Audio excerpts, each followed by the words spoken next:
I have been married to my husband for 41 years.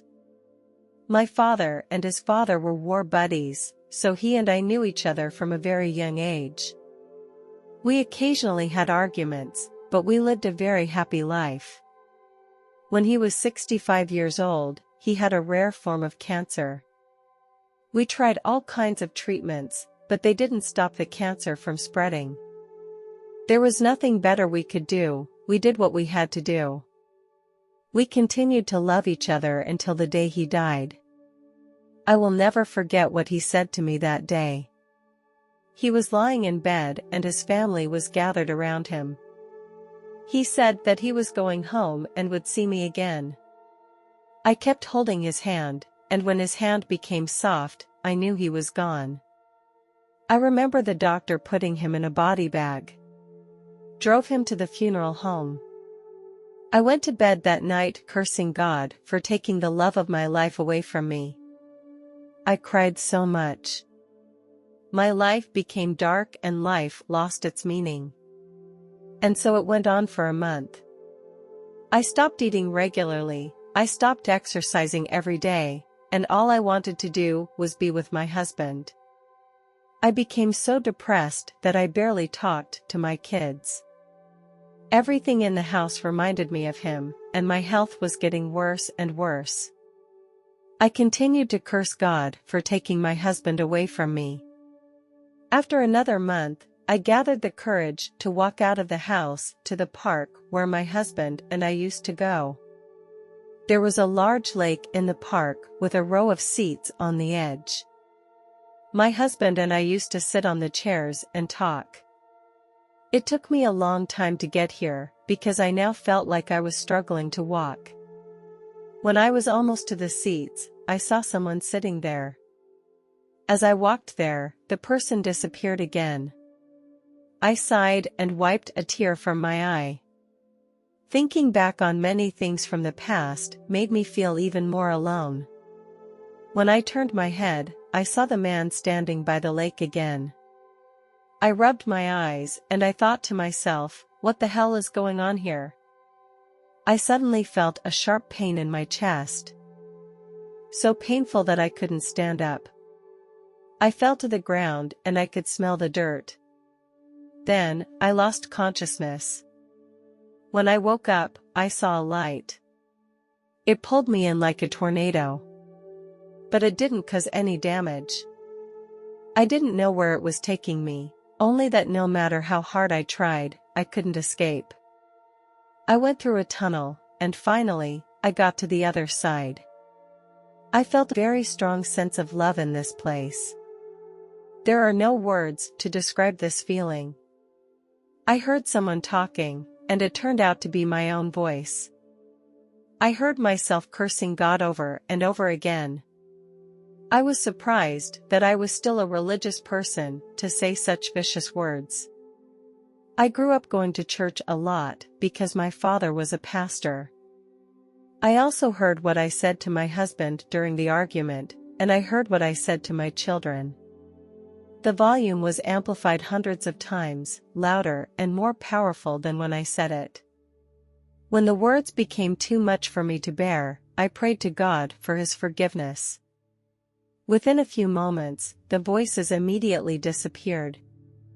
I found myself standing at the bottom of a throne. The light was so bright. As my eyes slowly adjusted, I could see the person sitting on the throne, but only a blurred outline was visible. The person sitting on the throne began to speak. I have heard your curse on me. I brought you here so that you could vent these resentments.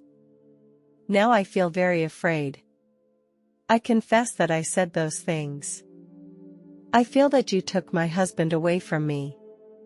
He was my life and soul, he was everything to me. You took that away from me. You were right, I brought him home. His time on earth is over because she has done everything she wanted to do in her life. What do you mean he finished everything he wanted to do? I asked. In his life, he wanted to do two things. He wanted to marry his soul mate and he wanted to raise his children with the person he loved the most. The person he loves the most is also you. I couldn't wait to ask God. Is he here? God answered, yes. Can I see him one last time? It seemed like a long time before I got an affirmative answer. You can see him again. God took me on a tour of heaven. We came to the lake, which was the clearest and most beautiful lake I had ever seen. He led me through the pastures. Every place he took me was too beautiful to describe in human terms. Everyone had a place here, and we came to the place he had prepared for my husband and me. It looked exactly like our house on earth. At the back of the house, I saw my husband, who was watering the flowers. God said gently, "Go and talk to him." I walked up to my husband and he didn't notice me. I called out his name, and he turned his head toward me, a puzzled expression appearing on his face.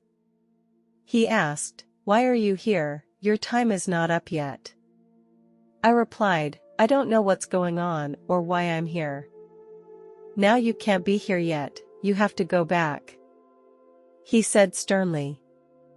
I replied again, "I miss you and life without you means nothing." He said, "You have to do this, for the sake of our children. They need you. We will see each other again, we will be together forever." He kissed me gently on the cheek. I don't know how long it took for me to regain consciousness. I passed out at the edge of the lake in the park.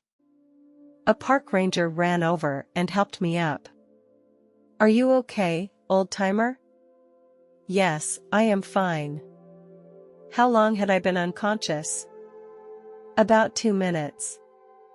That's impossible, I thought to myself. I feel like I've been talking to God and my husband for a long time. The administrator said, "Do you need to call an ambulance?" I said, "No need." I walked home by myself. It took me a few months to adjust myself and eventually get back to a healthy routine. These past 5 years have not been easy for me. With every birthday, I tell myself that I don't have much time left. I just hope my husband won't be mad at me for waiting too long. I always believe that my husband is waiting for me in heaven. I will see him again in the near future. And then be with him forever.